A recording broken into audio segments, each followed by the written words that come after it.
So the sports flowing in their veins. Mackey and Judd on Score North and ScoreNorth.com. Yeah, let's try this on for size. It's a bonus scoop day on Tuesday. That means it's Judd, executive producer Declan Goff as always, and our scoop master, Channel 5 Eyewitness News, and also the Scoop podcast. Some great stuff from our friend Darren Doogie Wolfson of downstairs. And Dukes, let's start with this. You told us, oh my God, it's probably a month plus ago, that Garrett Bradbury would not have his fifth-year option picked up, the 2019 first-round pick by the Vikings. That has now come to pass officially. So first of all, good job on the tip. Second of all, what does this mean? Because he is coming back for year 4, and as of right now, post-draft, the Vikings did not draft a player at that position, and I think that there's an assumption that, oh my God, Bradbury's just going to start. But the lack of confidence to pick up his fifth-year option, my guess, means that there has to be some type of contingency plan. Good afternoon. The floor is yours.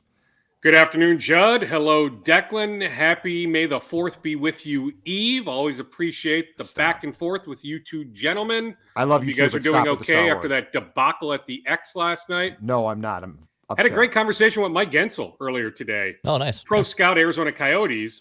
So his region is the Midwest. So he's got intimate knowledge of the Wild, of the Blues. If it makes you feel any better, if it makes the fan base feel any better, Mike is convinced this series is going 7 games. He thought that pre-series. He still thinks that even after last night. So there is a little Wild scuttlebutt for you on the Vikings. Thank you for the love on that scoop, although like logic, right, Judd? Like I think my 7-year-old Keaton could have told you the Vikings were not exercising an option on Garrett Bradbury for 2023 at over $13 million. I think anybody could have connected those logical dots. But yes, May 2nd was the deadline to make a decision. The Vikings did reach out day of to the Bradbury camp, or at least within the last 24 to 48 hours, indicated officially we are not picking up your fifth-year option. So now what happens for 2022? Like, can I see a scenario where Bradbury, week 1, that second Sunday in September, presumably they open up on a Sunday, not a Thursday or a Monday. I don't know if it'll be at US Bank Stadium or on the road. We'll find that out, May 12th, although with the Vikings in London to play the Saints week 4, that's a home game for New Orleans. I would imagine the Vikings will have a couple home games among their first 3, so maybe it goes home game, road game, home game. Doesn't matter, though, Judd, right? Whoever the Vikings play week 1, wherever that game is there a scenario where Bradbury is the starting center? 100%. He absolutely can win the job in August, but there is going to be competition. To me, what I'm led to believe, Judd, anybody who suggests today Garrett Bradbury has been promised the starting job is off base. Like, that's just not the case. Now, the tentacles on that are Ed Ingram, 3rd-round draft pick, LSU, interior offensive lineman. Played a little bit of center, correct me if I'm wrong, in Mobile at the Senior Bowl.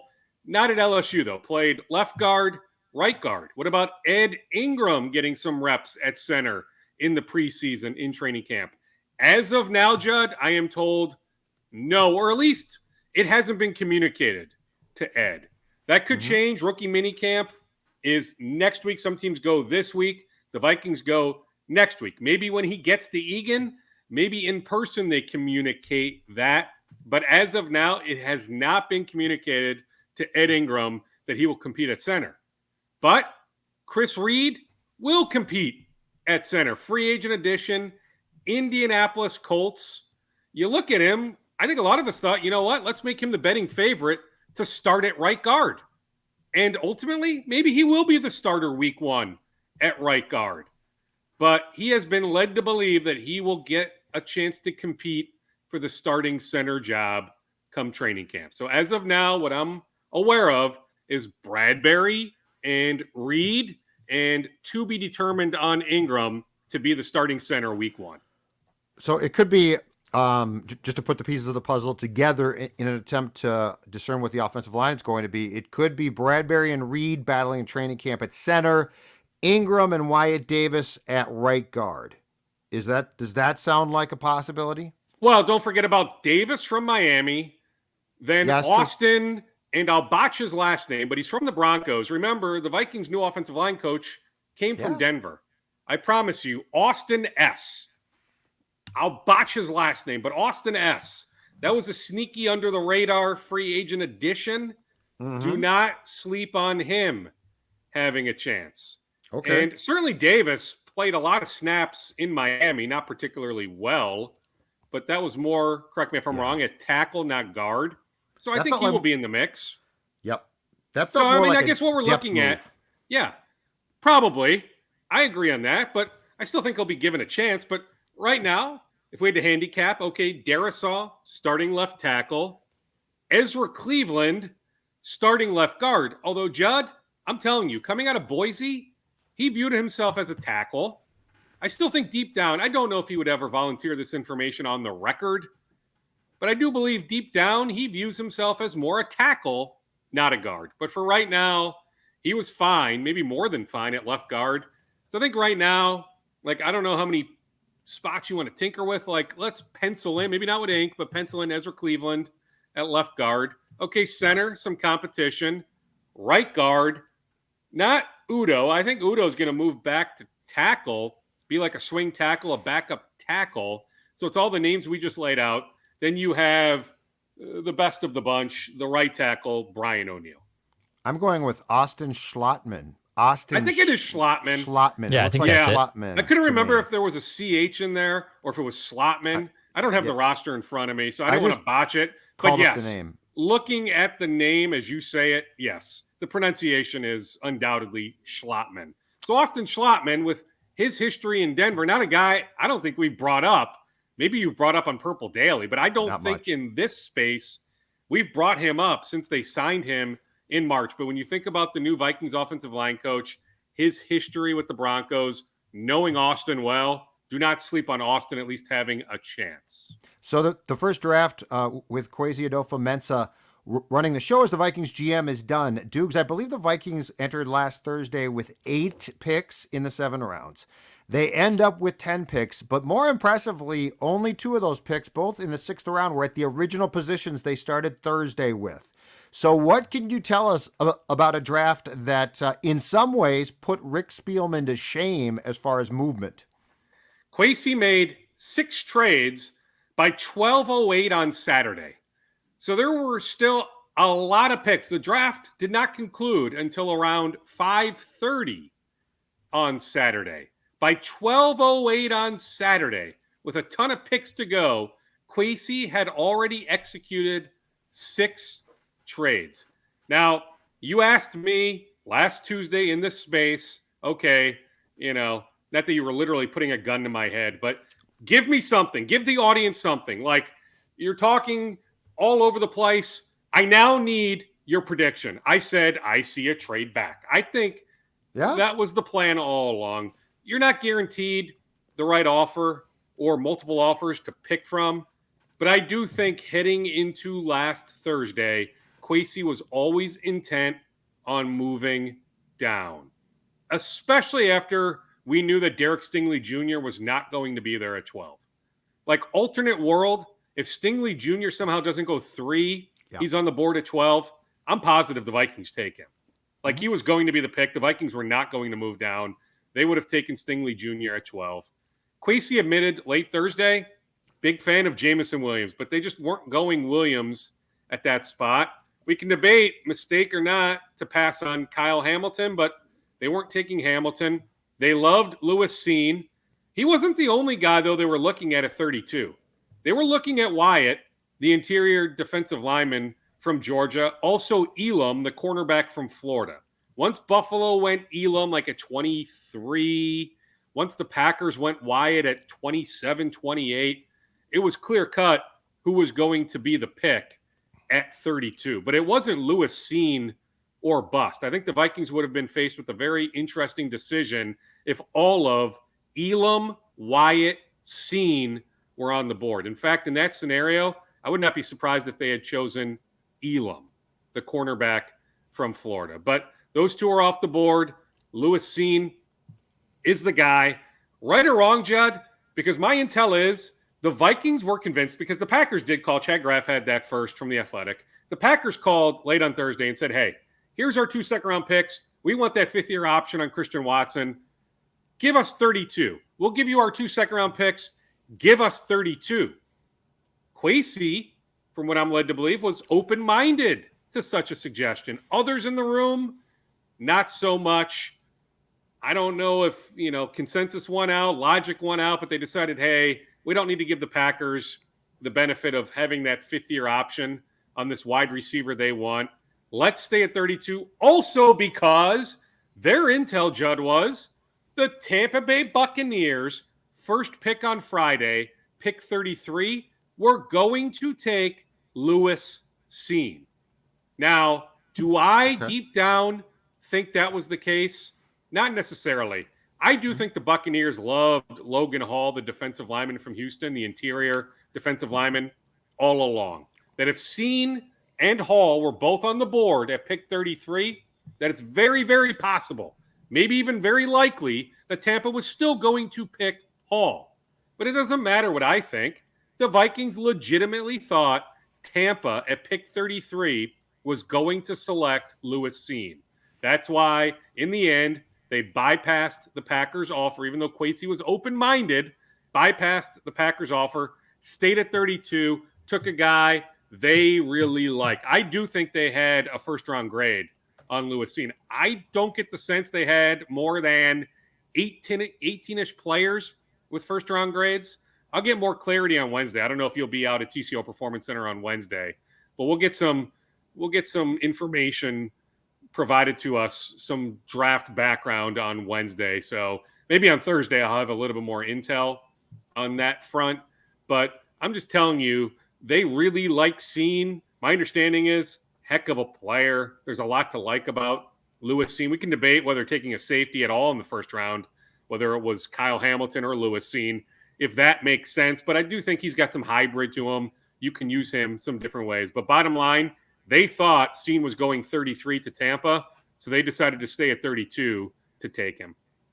As far as that pick goes as well, Dukes, did you hear any more scuttlebutt about other teams that the Vikings were talking to when it did come to trading down from 12? Yes, I know for a fact Dallas at 24 talked to the Vikings. I don't know how far those talks got. I tweeted that out on Thursday, that the Dallas Cowboys, who ended up not moving up, but that Dallas was definitely interested. If you also look at pick 13, there was a transaction there. Maybe Declan can look it up. I forget the teams involved.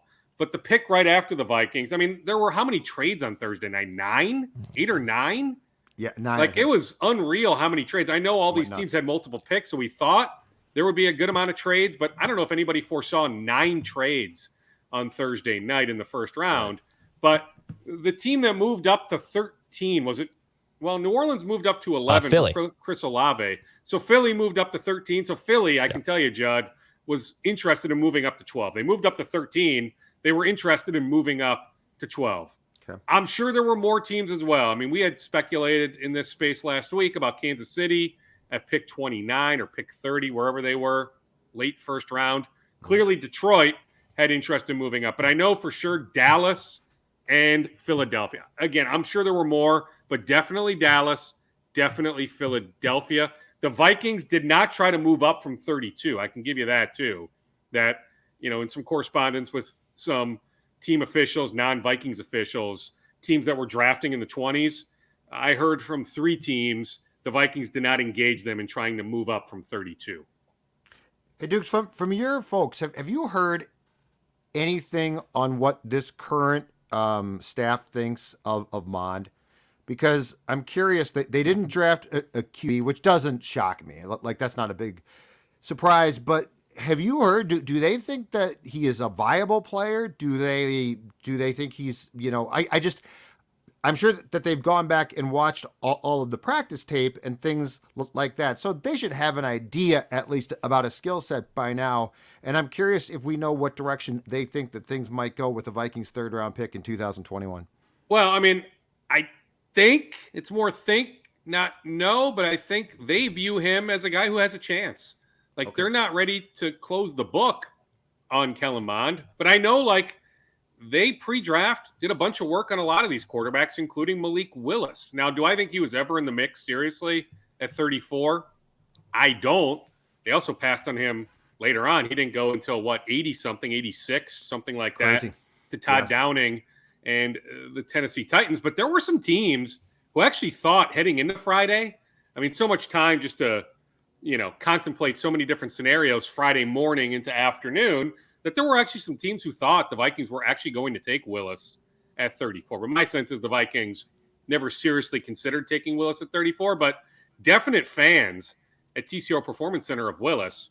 Judd, put it this way. If you look at next year, the quarterback from Boston College, the quarterback from Miami of Florida, the quarterback from Kentucky, yes, of course, the quarterback from Alabama, yes, of course, the quarterback from Ohio State. Like next year, there are going to be 5, maybe 6 quarterbacks that go in the first round. I foresee the Vikings taking a quarterback very early next year. All right, so awesome. We can go back and forth all we want on Kellen Mond. Yep. Maybe that changes based on what Mond shows them this year. But right now, if you're asking for an early write that down, by the way, do I get anything for the write that down that all the quarterbacks would be on the board at pick 12 when I suggested that weeks ago, when a lot of the mocks had Willis and or Pickett going top 12? I said, write this down. I think I did. The committee will deliberate. Well, the committee will deliberate too. Think about it, Declan. I did. You can find the audio. It was like 2 to 3 weeks ago. I said, write that down. Here's a prediction. The quarterbacks will all be on the board when the Vikings selection comes up at pick 12. But regardless, I'm just telling you, want an early write that down? Write that down. The Vikings are going to target a quarterback very early next April. I'm telling you, there are so many good quarterbacks. I'm even leaving one out, but I know Boston College. I know Miami, Florida. I know Kentucky. I know Ohio State. So I know Alabama. But I know there's a 6th. There's a 6th that I'm leaving out. Carolina? Somebody like that. I don't think it's Carolina. But regardless, there are going to be a lot of quarterbacks that are first-round prospects next April. Gotcha. On to Wolves. As D'Angelo Russell played his last game as a Wolf after being benched late in Game 6 and having what I can consider to be a brutal series against the Memphis Grizzlies. Well, I mean, I think anybody with any sense whatsoever would tell you, Judd, he had a bad series. Dylan Brooks frustrated him mightily. D'Angelo Russell was brilliant in the regular season against Memphis. Dylan Brooks missed all those games in the regular season. Dylan Brooks had a lot to do with D'Angelo Russell missing a lot of shots. Then, I can't get out of my mind, Game 5, even after you puke all over yourself, blow a golden opportunity, you still have a chance at the end of that game. 20 seconds left. Dribble. Chris Finch should have used the timeout, although he ended up drawing up that great play where Anthony Edwards hit that 3 to tie it at 109 before Ja won it at the buzzer. But remember, 20 seconds left. D'Angelo Russell, dribble, takes like a fall-away shot, like a horrible shot. And I get it. Part of his game is making difficult shots. I actually think he might be a better shooter on difficult shots than he is on pretty open looks. Just the way it is with D'Angelo. But, the way that series was going, the way that particular game was going, why was D'Angelo dribble, then take a horrible shot with 20 seconds left? Who is the final decision maker? Will it be Sachin Gupta? Will Chris Finch get his way? Will it be Gupta? I firmly believe he will be very much in the mix, but that there is going to be a process here. That he is not being handed the keys to the front office. He is not being handed the title of president of operations. It may ultimately end up that way, but that's not the case right now. But whether it's Gupta, Elton Brand, Landry Fields, somebody else, I don't know as an expiring contract how you wouldn't shop him. If there's ever a time to trade him, because I can tell you, it's not like a lot of teams are knocking down the door to acquire D'Angelo Russell, but there is appeal in acquiring a guy on an expiring contract. That maybe you give the Wolves a contract with multiple years, 2 years left, 3 years left. So you get out from underneath a contract that maybe you don't want long-term. The Wolves then take on that money. The other thing we could see, Judd, is right now, the Wolves are on pace to have a good amount of cap space summer of 2023. That could you potentially just play this thing out? One scenario I for sure don't see is D'Angelo Russell getting the big money extension he wants. He is extension eligible this summer. I don't foresee any scenario, regardless of who is running the front office, where that human being gives D'Angelo Russell the big money he wants. He is eligible for an extension that would pay him in the vicinity of $40 million a year. No right-minded president of operations is giving D'Angelo Russell a contract that pays him that much. Here's the question, though, Judd. What if he was willing, and I don't know if he is, but what if he was willing to accept $25 to $27 million a year? Which isn't crazy. Like, if you look at his first 50 games, he was really good. He was their best clutch player. He deserves credit for a large part of their success in the regular season.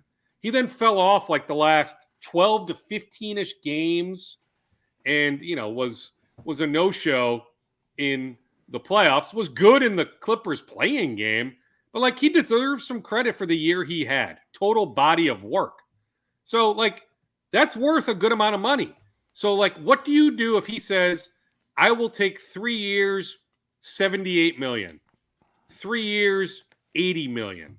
Right. Would you do that? Or do you say, you know what? No, can't commit 3 years to this guy. He's just a different cat, a different breed. Not a bad guy, but just a different guy.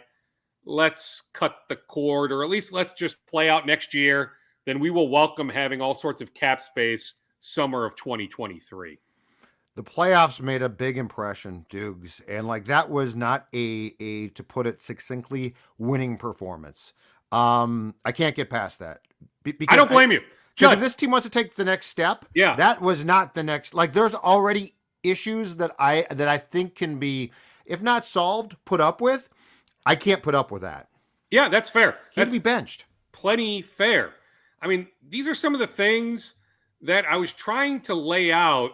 Heck, when they acquired him, heck, last summer, even at the start of this year, after some of his early success, there's a Twitter storm out there of, D'Angelo Russell, sicko fans, right? I mean, they're just, they're relentless. Like they think D'Angelo Russell is a combination of Magic Johnson, John Stockton, and Chris Paul.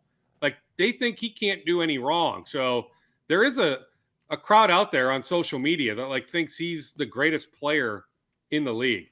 Judd, there's a reason why 7 years into his career, he's on his fourth team. Yes. Don't ever forget that. Right. Exactly. Just don't. Right. And anybody who thinks that Karl Anthony Towns would throw a bleep fit, would demand a trade, would be pissed off if they trade D'Angelo Russell, give me a bleeping break. Yeah. Ryan Saunders is his guy. Did he demand a trade after Ryan Saunders was fired? Absolutely not. Yep. Right? He still talks to KG. KG doesn't have a healthy opinion of the Wolves, more so Glenn Taylor, but he's not demanding a trade. Cat wants to win more than anything else. He sees the warts. He sees the issues. Not that he doesn't have his own warts. Right. That's the other thing. He sees these things. Like I'm telling you, let's say they trade D'Angelo Russell next month. I don't foresee Cat demanding his way out. And now Cat is going to almost certainly be all NBA first, second, or probably third team and get an extension in the coming months. Is that correct? Yes. I mean, all signs. I mean, I was talking to Brian Windhorst on my podcast a week or two ago. Yep. He's an all NBA voter. A lot of his friends are all NBA voters. Yes. All signs point to Cat making one of those three teams. Heck, one of the two teams, second team or third team. He's not making first team. But depending on how voters look at it, do they put Jokic and Embiid on the first team, even though, one would have to go in as a forward, but both are deserving of being on the first team. Right. So voters may do that, which would open up the center spot on the second team. So Cat could slide in on the second team, or to me, worst case scenario, he's third team all NBA at the center position. Like, I just don't see a scenario where he doesn't make all NBA. So once he makes all NBA, yes, he is eligible for a super max extension that would pay him in the vicinity of like $47 million a year. Maybe that's on the high end as it goes up incrementally, but like it's ridiculous money. It's, north of $200 million total compensation. It is ridiculous money. You can Google what the exact terms are. NBA super max for a guy of, his stature, his experience, 7-8 years in and making all NBA. You can look, but yeah, it's somewhere in the neighborhood of like $47 million a year. But Judd, that's a no-brainer because I always ask myself this: if you give a guy that contract, Heck, if you give D'Angelo Russell $378, if you give Cat 4 years, 5 years, whatever it is, I forget the exact term, if it's 4 or 5, at $47 million in that neighborhood a year, whatever, north of $200 million. Could you trade that contract? Guess what? With Cat, barring some sort of catastrophic injury, some sort of unforeseen circumstance, yes, you could trade Karl Anthony Towns in his 9th season 2 years from now, in his 10th season 3 years from now. That he'll still be pretty much in the prime of his career. That he is looking at a career that likely will span 16, 17, 18 years. So could you trade him on a supermax in year 9 or year 10? I really believe you could. I do. Could you trade D'Angelo Russell? Let's say you give him 3 years, $78 million. Then you decide after the season, boy, we can't keep doing this. We have to trade him. Could you trade D'Angelo Russell with 2 years left on his deal at $27 million per? I think that would be difficult. Not impossible, but that would be certainly tougher than trading Cat. So you give Cat the supermax. If that superstar, if any superstar wants to sign an extension, you can't turn down said superstar. You just can't. And Cat's in a good spot. You know, like I took some flack a couple, I don't know, was it a year ago or 2 years ago? It got picked up, aggregated by a lot of the NBA sites, NBA Central, some other ones about, you know, some league people had told me that they firmly believe at some point it's trending toward Cat asking out. Heck, I'd double down on that, Judd. Like a year ago, year and a half ago, some of the fallout after Saunders, even when Finch first came in, then heading into that summer, some conversations he had with some people in town. Like it was a slippery slope. Judd, it's not a slippery slope anymore. Like they are literally holding hands over there singing Kumbaya. So he's not mad about It's drama-free over there. It really is. Sure, there's some, you know, people upset after the way that playoff series went, but overall, there's a lot of happiness. It's drama-free. When's the last time we could say it was drama-free at Mayo Clinic Square? Sure, I'm telling you, D-Lo, there's some aloofness there. Got there's the protesters, some oddness. Dude. There's some weirdness. Yeah, we got the protesters. The chicken protesters didn't. Yeah.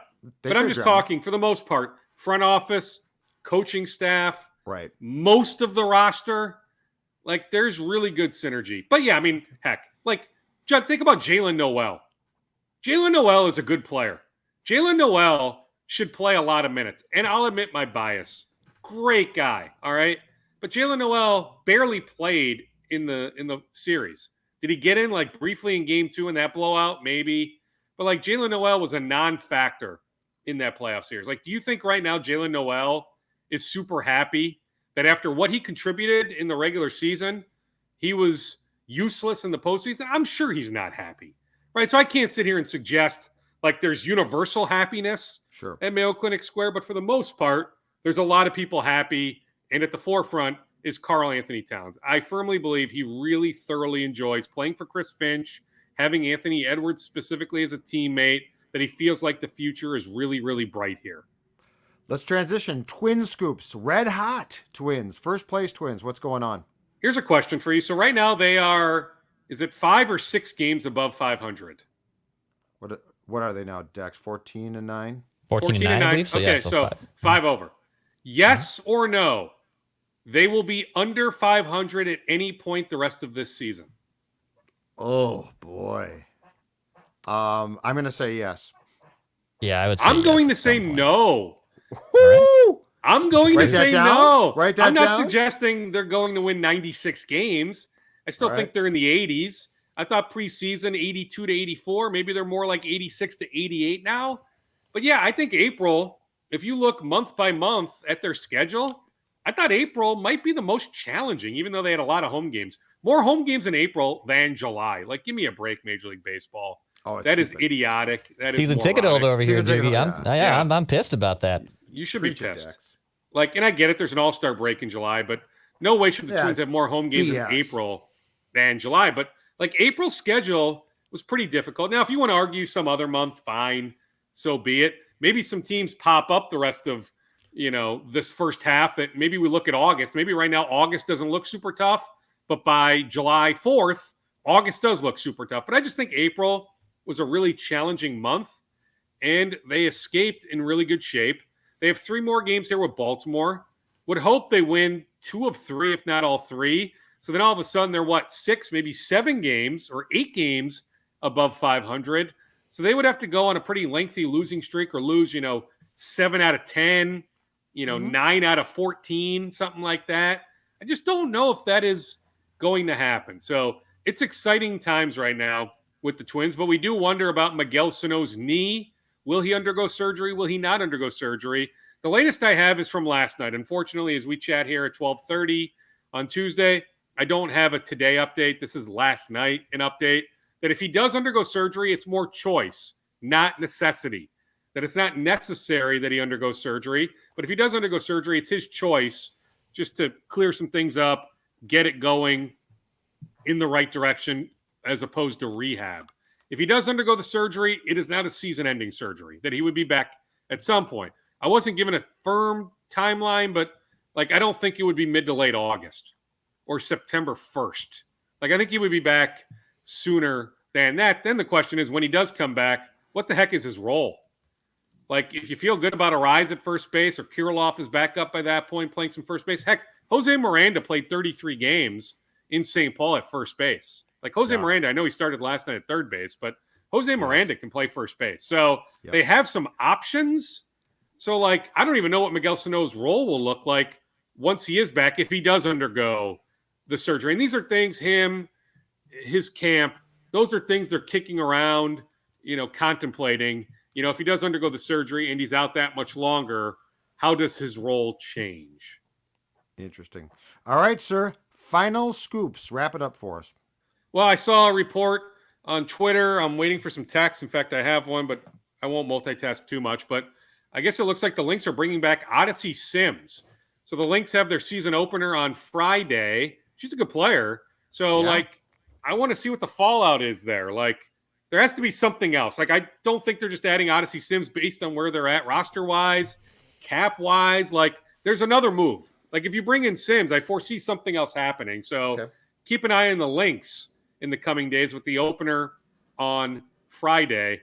Then what about name, image, likeness? Can we get away with that? Judd, it's pay for play. Let's call it pay for play. It's not NIL. Stop calling it NIL. It's not NIL. I heard – here, I'll throw this out there for you.